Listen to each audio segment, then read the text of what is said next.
Welcome to the Vandal Insider Podcast, presented by Inland Orthopedic Surgery and Sports Medicine Clinic of Moscow and Pullman. Let the team that takes care of the Vandals take care of you. Get the latest information on University of Idaho athletics you won't find anywhere else. It's all here on the Vandal Insider Podcast, every fan source for all things Idaho athletics. Here's your host, Dennis Patchin. Welcome to another edition of the Idaho Vandal Insider Podcast. On this edition, we are heavy with basketball, as we'll talk with Colt Mitchell from the men's team, and the women's head coach, Arthur Moreira, will join us to talk about his squad's fast start.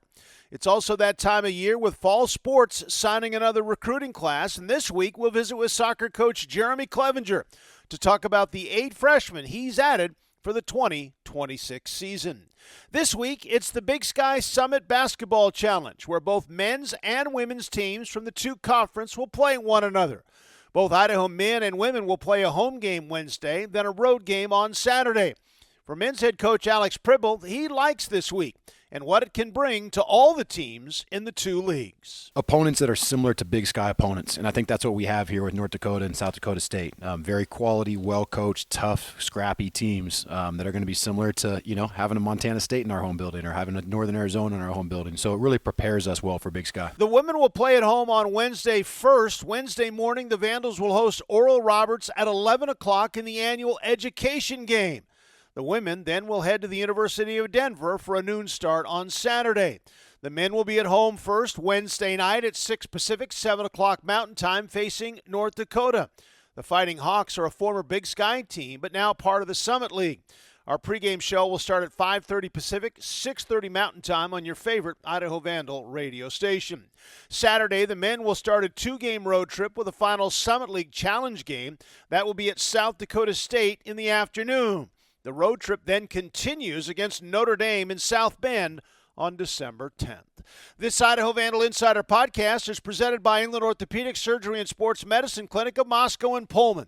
As the Vandals team physician, orthopedic surgeon Dr. Matt Taylor cares for elite athletes, weekend warriors, and everyone in between. Let the team that takes care of the Vandals take care of you. Welcome back to the Idaho Vandal Insider Podcast. We are now joined by sophomore guard Colton Mitchell from the men's basketball team. Thanks for being here. How are you? Yes, sir. I'm good. Thanks for having me. I need to move this microphone a little closer to you. Oh, my bad. You are a man of loud actions on the court, but your voice is soft when you're sitting here. I should have remembered that from last year. How much different is it year 2 at Idaho than year 1 was for you? It's a lot different right now.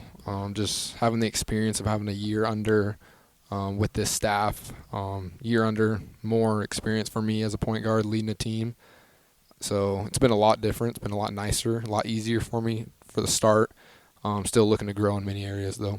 A year that you're more familiar with campus and all the things that go on, and is that part of the deal? No, I wouldn't say the campus as much, but just knowing how Coach Pribble likes to play, what a day looks like as a basketball player here, just knowing my routine a lot better. That's the main things I'd say. You played in Coeur d'Alene. You played at Lake City High School. You won a state championship. You come down here and you put that jersey on and you look down on your chest. If you read upside down from your point of view, it says Idaho across your chest. What does that mean as an Idaho native? It means everything to me. All I've ever known is Idaho. So wearing it, game in, means everything to me. There's nowhere else that I'd rather be right now. Being able to see my parents in the stands at every single home game, all my friends. So it just means everything to me. Yeah, I mean, you think about it, as a lot of times you might go away to play college basketball and you might not have one person from your high school. I got to think there's a bunch of people from Lake City High School who go to the school here. So, I mean, it does that help? It's cool to see, just like walking to class and I'm like, oh, like I went to elementary with that person and stuff like that. So that's a pretty cool thing here. But then also just seeing like the people come and support me from, still in Coeur d'Alene and stuff, making the drive means a lot. What did you work on this off season to get better for this year that maybe you didn't think you were good enough last year? Definitely the main thing is my defense. That was the biggest emphasis this whole summer for me and our coaches, for individually and our team. Last year I was not a great defender, and I'm still working on it right now. lots of areas to improve for myself, but, it's something that I've really been focusing on, and hopefully, every game I can keep learning and, keep developing in that area. How do you get to be a better defender? How do you learn how to play defense? I think that's a question a lot of people ask. I think a lot of it's your mentality, having a dog mentality, which I think I do have. And then also just technique-wise, I work with Coach Jones all the time with ball screen defense, guarding your man one-on-one, different, when this person goes here and then you're cracking down, everything kind of flows together. So just learning, and then also learning how to play defense with your teammates as well. That's a huge thing. I think that's something that people don't understand when they think defense. It's me against you and I got to lock you down, but not necessarily, and especially the way you guys play defense, there's a lot of help in this. Yeah. Is that harder to learn than just guarding a guy? Well, I think guarding a guy is super hard, especially at this level. Guarding any Division I basketball player is hard. But knowing what your teammates need to be doing too is also very challenging. But, that's what makes basketball hard and what makes it, my favorite game. What were you surprised that you were better at playing college basketball when you started? Was there something you thought, okay, I'm going to have to get better at this? And then after you played, 25, 30 games, it was like, maybe I was pretty good when I got here. Now, Coach Pribble might be listening, so you don't want to say anything that he might disagree with you. So, was there I would say anything? Coming out of high school, a big thing that I was a little nervous about was the quickness of my shot. I didn't know if I had a quick enough release, to be able to get my shot off against a 6'4", 6'5" defender, and now, I think it's something I learned that I do, and it's just getting the consistency of it now. Okay, when you think you're pretty good or you've had some success, how do you get even better? How do you improve on the things that you're really good at? Just staying consistent with it, especially in the gym, working. You got to still work on things that you're good at, and sharpen it each day. And the main thing is just consistency with everything. You can't just show up every day and just expect, you to be the same player every single day. You got to put in the work. And so, yeah, being consistent every day. You get better at practicing basketball, but you also get better by just being older, okay? For sure. This is your third year in college. Do you feel like you're more physically mature just in the things you're trying to do instead of that skinny high school kid out of Lake City? Yeah, I think the main thing is just knowing what to expect. Last year when I came in to be a point guard of a team, I just didn't know, what to expect or, what's going to happen. And now, I'm going in every game knowing, what I need to do, what our team needs to do, and I'm just so much more calm out there. I felt like last year I was so nervous for every single game. And now I feel so much more confident going each game, so much more confident in myself knowing that I can compete at this level and I know what to do. You played on a really, really high-level high school team with guys that went places. I mean, it wasn't just, a guy going to JC and two guys are now the best players in the city league. There's guys playing college basketball all over the place in that league. Did that help you prepare for this, or is it just such a gigantic step it didn't matter? Yeah, I think the main thing that helped with playing with such high-level players was just knowing, during practice, the expectations. It's not like you got one good player on this team and they got to do everything. I played with some really good players, so in practice challenging each other, I was going up against a 6'6" guard in practice every day, and that's what really got me ready to be able to play college right away. What are you hoping to get accomplished personally this season? Personally, I just want to feel like I was the most consistent player. I felt like last year I had so many ups and downs. I'd have a really good game, and then I'd have a game where I really struggled. And this year I'm really looking just to kind of keep that line steady. Looking at the end of the year and be like, I gave my team the player that they needed, the point guard that they needed every single game.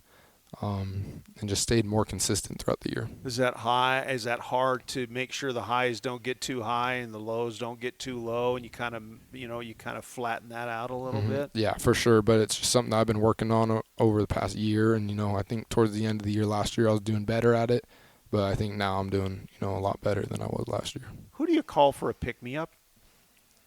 Well, I always go with my mom, my dad. But besides that, I'd probably say Kelly Reed. I talk to him a lot after every single game. You know, he's telling me what, he thinks he sees out there, what I need to do better, what I'm doing really good. But, he's also always there to help my confidence and just, sometimes remind me how good of a basketball player I am. Who is Kelly? He's my assistant coach from high school. Okay. Yep. Which is, there always has to be somebody to talk to. Mm-hmm. And you know what? You're a good basketball player, you wouldn't be here. But for somebody you trust to tell you that you're a good basketball player, because I'm sure he's also telling you that, hey, this didn't work. I mean, what's that do for you when somebody says that? It does a lot. I've been being coached by Kelly Reed for, I think he started coaching me in 4th or 5th grade. And then so he knows my game in and out. So that's like the main thing that helps me. He knows exactly, why is my shot not working right now? Why is it so flat? Why am I struggling on the offensive end right now? So going to talk to him and everything, he knows what goes through my mind during a game. And so that's kind of the main thing that helps me out. What were you like as a 10-year-old basketball player? You were a mouthy little kid? Yeah, I was for sure. Yeah. No, I've mellowed out a lot for sure. I remember watching you in high school, and I was shooting practice to do a story on your guys at the beginning of the season. I was just watching at the end. I think I saw you make like 23 three-pointers in a row. You were just in a drill, just whack, whack, whack, whack. Where'd you learn to shoot like that? I'd say from my dad. Ever since I was super young, I'd always go out and shoot with my dad. There's no way your dad made 23 in a row ever. I don't know. My dad was a good shooter. Was he? He wasn't very good at anything else in basketball, but he was a good shooter. That's what he tells me. So, he was good. Yeah. You've got 5 Idaho guys on this team. What would getting to the NCAA tournament with Idaho on your shirt, with 5 Idaho guys on your team, what would that mean? Yeah, I think that'd be truly special. Playing against, Rass, Brody, Titus, JP, I played them all in high school. And honestly, who would have thought we'd ever be on the same team, which is kind of funny to think about. But getting to the tournament would be, I think it'd just be a huge accomplishment for the state of Idaho and what the state of Idaho really needs. A lot of people look down on the state of Idaho for basketball. I think it's growing a lot, but, you didn't really see 10 years ago, you didn't really see many Division I basketball players out of Idaho, maybe 1 or 2. And now you see a lot more, a lot of people moving to Idaho, real good basketball players. So just to see if all 5 of us could go to a tournament with our team, that'd be truly special for the state. Did you guys get along in high school, or were there some guys on your team now, you don't have to mention any names, that you didn't really like? I mean, I didn't like any of them. I don't like any of my opponents, especially in high school, I lost to Brody in a state championship. I still haven't forgiven for that. That was one of my hardest losses in high school ever. JP beat him. Raz beat him. So I'm cool with those guys, because we won. But and then Titus, I don't think I've ever played him in a real game, though, only in Summer League. He beat me. So that was a little personal, too. But, no, it's been cool with all of them. And whenever I'd see those guys off the court, they're always super good guys. Yeah. But I wasn't super close with them. In high school. Well, you wouldn't be. That's why you're a competitor. That's why you're all here competing, trying to make this team better. It's like, sorry, I don't. You might be a nice guy, but I'm here to beat you today. 1,000%. Yeah. All right. Hey, appreciate the time. Hopefully your dad doesn't get mad because you call him a shooter and nothing else. Oh, so no, he'll like it. Okay, good for you. Thanks, Colton Mitchell, joining us on the Idaho Vandal Insider podcast. Continued success, and we appreciate you doing this. Yes, sir. Thank you. This Idaho Vandal Insider podcast is presented by Inland Orthopedic Surgery and Sports Medicine Clinic of Moscow and Pullman. When he's not caring for the Vandals as team physician, orthopedic surgeon Dr. Matt Taylor provides the same MVP orthopedic care to our entire region. At Inland Orthopedics, our team is your team. Welcome back to the Idaho Vandal Insider podcast. We are now joined by women's basketball coach Arthur Moreira. Thanks for being here. Congratulations on your great start. Thank you. Thank you for having me. Why? Why are you off to this 7-1 start? We got a lot of talented players on the roster. That makes my job a lot easier. I feel like this year's group, last year we were competitive as well, but we had a lot of limitations. I wanted to play fast, but we figured out pretty early in the summer that we might not have had the personnel for it.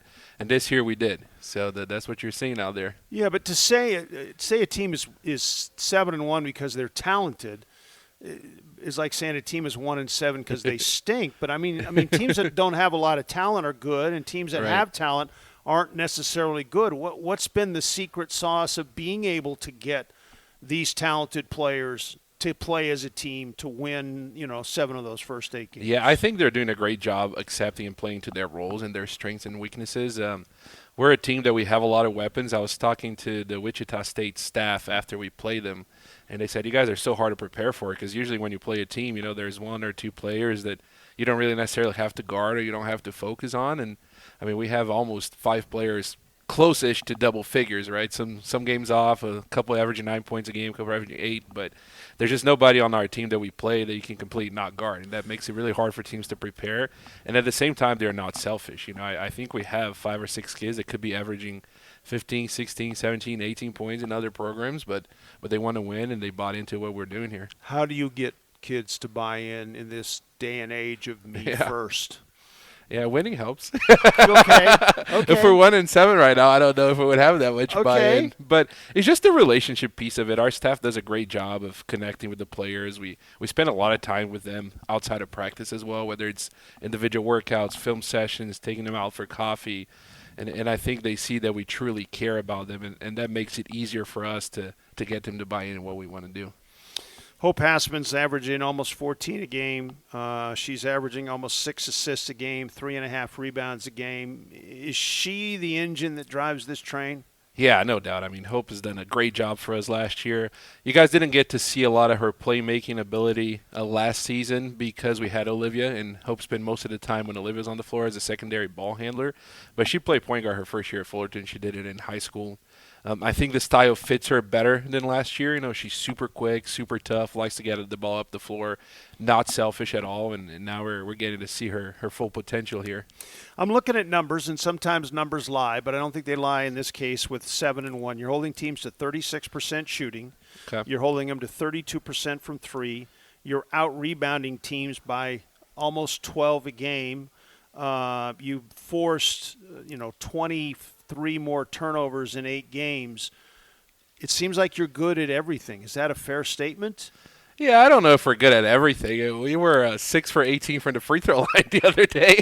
Okay, well, then you got something to work on, right? So, but our pace and our intensity, I think, are the biggest keys for us right now. When we put this roster together, we wanted to play at a pace and a physicality level that eventually would make people quit. Get to the second half, people are tired of getting beat up, tired of running after us. And that includes everything. That includes pressuring on defense the whole game. We offensive rebound really, really well. I mean, I was looking at the stats the other day, and I think out of the 10 players that consistently play minutes for us, we only have one that is not averaging 1 offensive rebound a game.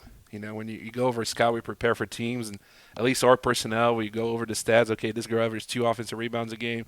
This girl averages 1, and usually there's 2 or 3 on the team, right, and that's it. And we have 10 of them. So we pound the glass on both ends. We want to pick you up full court, and we want to play fast in transition. So at some point, we're hoping we're the best conditioned team and make people tap out. Well, the other thing, it even gets deeper. It's more than 8 steals a game. Yeah. You're averaging 5 blocks a game. Yeah. It's just everything is fitting together, and it's still very early in the season. Yeah, we had one of the fans commented on Twitter, one of our supporters. Well, don't go on the Twitter page. But it was just funny because I think it represents what this team is. It says that it looks like we play pissed off and we're trying to curb stomp the opponent every second. So I like that. Okay. We opened the season with Washington State. You got the big 2-point victory, and now you're on a streak where you've won 6 in a row. Is there one win so far this season that you remember?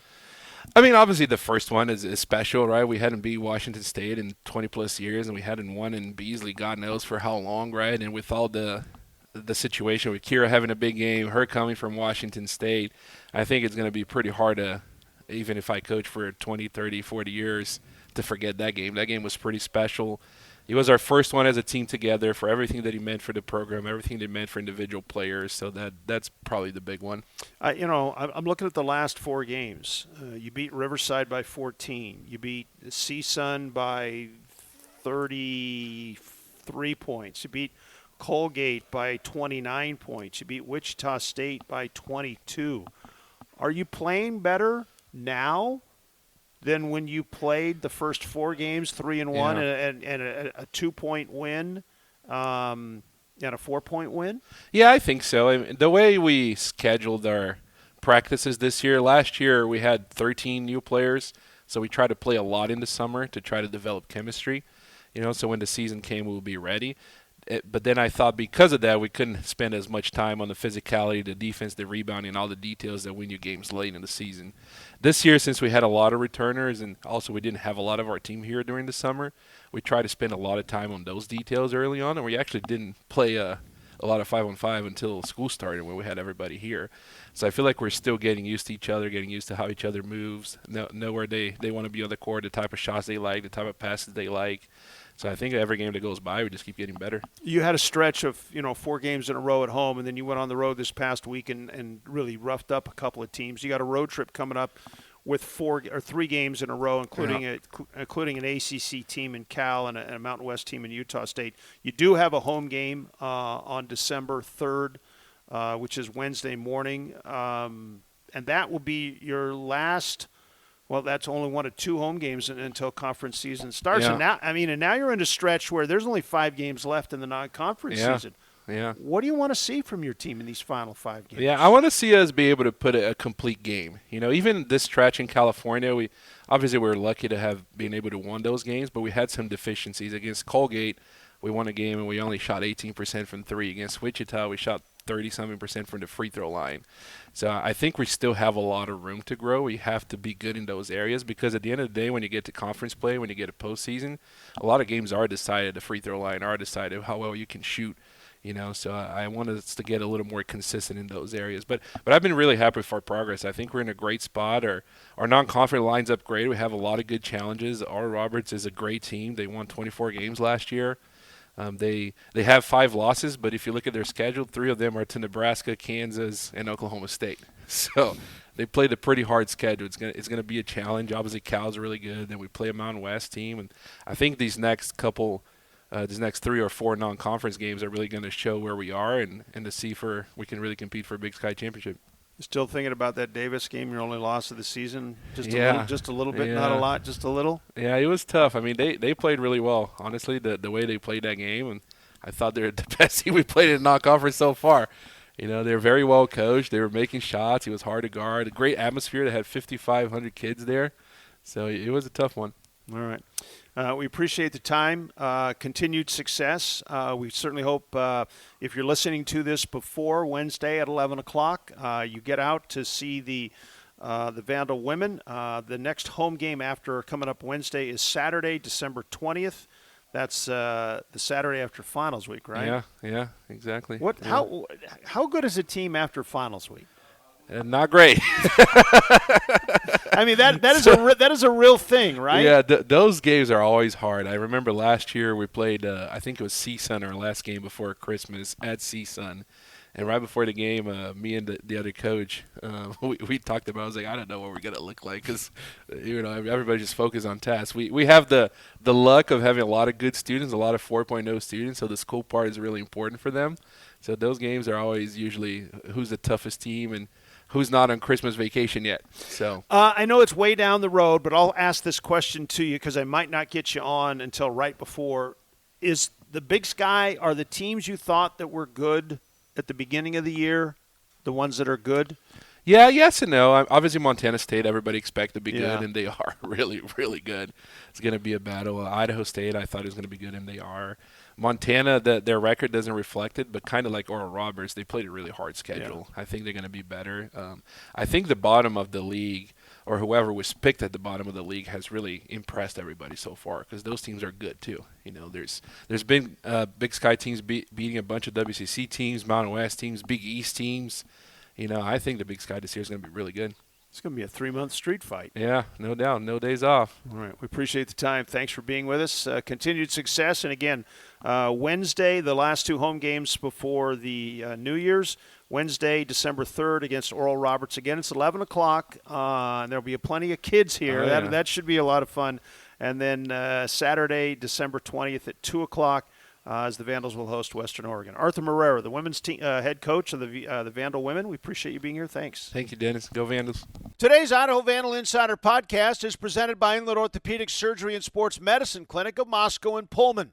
As the Vandals team physician, orthopedic surgeon Dr. Matt Taylor cares for elite athletes, weekend warriors, and everyone in between. Let the team that takes care of the Vandals take care of you. Welcome back to the Idaho Vandal Insider Podcast. We are now joined by women's soccer coach Jeremy Clevenger. It's always an interesting time when you add new athletes. Thanks for being here. How are you? Great. Thanks for having me. Well, we appreciate you coming by to talk about your new signing class. 8 players that you signed, all freshmen.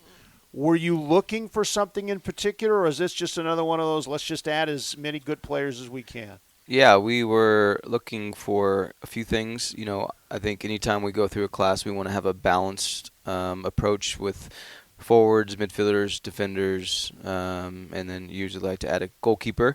But we also knew we wanted to, kind of coming up with some of our players, we needed to add some defenders in that back line. So we did that. So it was always look for the balance, but we knew we had to add some defenders. Before we get into and we're going to talk about each one of the 8 freshmen that you signed. I mean, are you done for next year, or is there transfer portal? Are you still looking? How is this? What do you expect to add other than these 8 freshmen? Yeah, no, we're for the most part, on the tail end. We were always looking to add a couple transfers or someone that pops up. Anytime you are presented with a good player, you gotta look at them and shake the trees. And so, on the most part, we're on that tail end. Have some few conversations with some transfers and haven't added any transfers yet, but we'll be always looking. Okay, you added a couple of players from the backyard, both of them from Eastern Washington, one from Spokane at Ridgeline High School. Quinn Mueller. Tell me about Quinn. Yeah, Quinn's a special player. She is a dynamic player. Is going to play in the midfield for us. Can do a lot of different things. She's a great attacker. I mean, she is out of Spokane, probably one of the top prospects out of Spokane. She's in the GA Girls Academy League. She's been invited to multiple, national, their top level camps. She was, I think, on one of the camps for the Pacific area, she was the player of the game, player of the weekend. So she's a special player, and we're looking forward to have big things as a freshman. The other one you added is Kalina Barbosa. She's out of the Tri-Cities. She went to Chiawana High School. Tell us about her. Yeah, Kalina is just a player we kind of fell in love with, right away. We watched her play, and it was a player like, I like that kid. And she came to some camps, and we just seen her more and more. And she's a defender who can play multiple positions. She's super athletic, physical, strong, just our type of player. And another player that we're very excited about. One thing was, Kalina plays in her, she's from the Tri-Cities, but she plays also, her club team is in Spokane, and she plays out for actual, opposite teams of Quinn, but they're in the same league. And we had one of their coaches in the Spokane area said, you got the 2 best players in those leagues. So we appreciate those comments, and I think both were very special. Other interesting player is Cameron Sean. Yeah. Is that how you say her name? Yep, Cameron Sean. She was the 5A, which is big school soccer in Oregon, Player of the Year as a junior. Yep. And now they haven't awarded their Player of the Year this year, but you signed her. Just tell us a little bit about that young lady. Yeah, another special player. Real quick, this class is special. You're going to hear that a lot. I think top to bottom, it's going to be a special class. We're expecting big things, but Cam is a true special player. People are going to love watching her play. She's a forward. She's attacking player. She can score goals. She's not the biggest, not small, but not the biggest, but she packs a punch. And she's physical. She wants to dribble, be aggressive. She can score. I think she's going to be someone that a lot of people are going to really, really enjoy watching and highlight on our team. All right. Mirabella Beckham is another player you signed. Tell us about her. Yeah, another player, she's a defender, a player that I kind of like saying fell in love with the first time I saw her. We were out in ECNL playoffs. She's Southern California, plays for Eagles. Just my type of player, center back, hard-nosed, physical, extremely athletic. And we just were able to watch her a few times. She also came to camp and blew the camp out of the water. One of the things that we love about Mirabella, that we were going to offer her a scholarship, and before we had the opportunity, she was like, "Yep, this is where I want to go." And so she kind of Idaho was it for her, and we loved players like that. Great person, and then she's actually, she plays in that Southwest region, California, Arizona, and it's one of, in my opinion, probably the best talent pool, and she's a regional ranked player in there, in that Southern California area, which is very hard to do. Sophia Jackson is another one of your freshman signees. Again, all 8 of these athletes we're talking about are all freshmen coming to town. Tell us about Sophia. Yeah, Sophia was a late addition for us. We kind of thought we were going to be done with this class, and Sophia actually came to camp. She's a international. She's from Canada. And Sophia just really impressed us. Very, very, very athletic player, up and down the wing, can play multiple positions for us, and more of an attacking player, but she can play defense and midfield. So one of the reasons why we were excited about her, she's just a versatile player that can play multiple positions and extremely athletic, which you need in our level. When you look for athletes, are you looking for people that are spot specific, or do you like multiple position players, or is it just it's the player and then we'll figure it out from there? We like a little bit of both. I think, you have a athlete that's very good in a specific position, like a midfielder or center back or even sometimes a forward. But we also like multiple versatile players that can, play different positions. And those players usually who are flexible can get on the field quick because they have a little bit of versatility in their game, and we like that. Well, and that showed last year when you took a defender who transferred in, you moved her to a forward spot. That doesn't happen very often at the college level. For sure. No, Callie played mostly defense in her last school, and we're like, nope, you're not a defender, you're a forward. And I think even Georgia Whitehead was the same. She played defender at Washington State, and we really quickly moved her up the line, and 2 dynamic players. So we like those versatile players. Talk about Maya Powell.